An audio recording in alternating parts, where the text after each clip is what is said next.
بەڕێزان کاک عەبدولستار وەزیری کشتوکاڵ سومعی پیا کردووە لە مایۆ 2 ساڵی ڕابردووە بە تایبەتی لای جوتیاران و لای ئێمەی کەرتی تایبەتیش پیاوێکی مەرغوبە. بەس من بە فورسەت ێزانم لێرە بە برای بەڕێزم کاک عەبدولستار بڵێم بەرهەمی خۆماڵی ڕاستە زیای کردووە، جێگای دەستخۆشیە، جێگای تەقدیرە، هەموو کەس ئەوازانێ. بەڵام خۆزگە ساڵی داهاتووی پلانی وەزارەتی کشتوکاڵ ئەوە بێت کە ئەم بەرهەمانە ئیتر کاتیەوە هاتوو بە پیشەسازی بکەین، چونکە بەرهەمەکانمان ئێمە بەرهەمی کاتین لە وەرزی خۆیان پێگات و بەکارهێنین و هەرزانە بێ و جاری واش هەیە ئەوەندە زۆرە بێت جوتیار زەرەری لێکەوێت.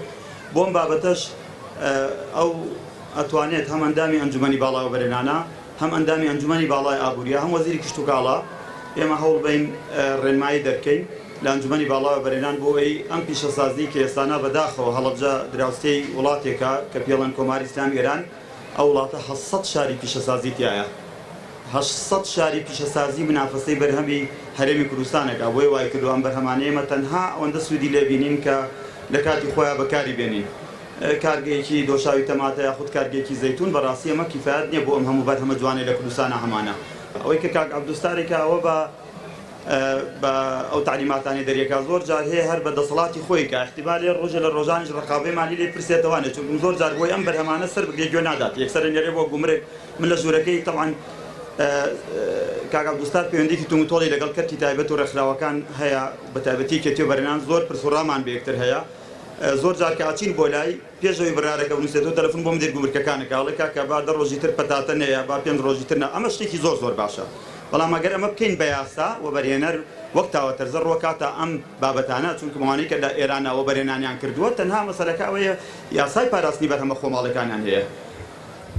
جێی خۆیەتی من باسی ئەوە بکەم لە کابینەی هەشتی حکوومەت هەرێمی کوردستانە یەک دوو وەزیرمان تا ئەندازێک سەرکەوتنیان بەدەستێناوە. ئێمە لە یەکێتی بەرهێنان لە ئەنجومەنی باڵاش بەڕێزان زان باسمان کردووە کە حەقی پێدانی مدالیای ئەڵتوونیان هەیە. یەکێک لەو وەزیرە بەڕێزانە کاک عەبدولستارە کە بەڕاستی مەردانە، پێم خۆش نییە لەو مناسبەیە خۆی لێرە ئەوە باسیەکەم، مەردانە پیاوانە بەڕاستی هاتە پێشەوانە لەم بابەتی پەرپێدانی کشتوکاڵە بە پێی و پێوەرانی کە دامان ناوە. ئێمە 18 پێوەرمانداناوە لە یەکێتی بەرهێنان سەرکەوتووترین وەزیری حکوومەتی هەرێمی کوردستانە لە سەرەتای دروستبوونی حکوومەتەوە تاوەکو ئێستا. ڕۆژێک لە پێنجوێن چوومە دوکانێکەوانەیە، هەڵبەتە لە دوکانەکە بۆ ئێرانە ڕۆشتم لێ داوان لێ کردم سندی بکڕم. سندی لە ئێران تۆزێ لە مەریوان کەمە. لە دوکانەکە 3-4 پرسیارم کرد، وتم ئەوە قۆرخی کوێ؟ وتی ئەوە خۆمانە. وتم ئەوە تەماتەی کوێ؟ وتی ئەوی شەری خۆمانە. وتم ئەوە بامەیە؟ وتی خۆمانە. بڕوا بکەم برادەرینە چۆنتان پێڵەم ئاوە. وتم ئەوە سیرە؟ وتی ئەویژی خۆمانە.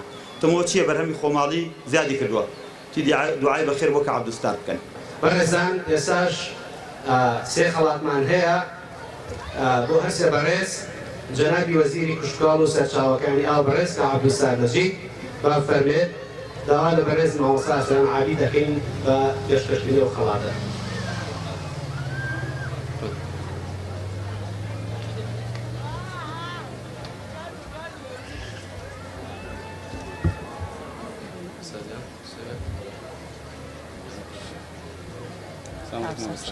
باشی مامۆستا سلامەتی سلامە دیارە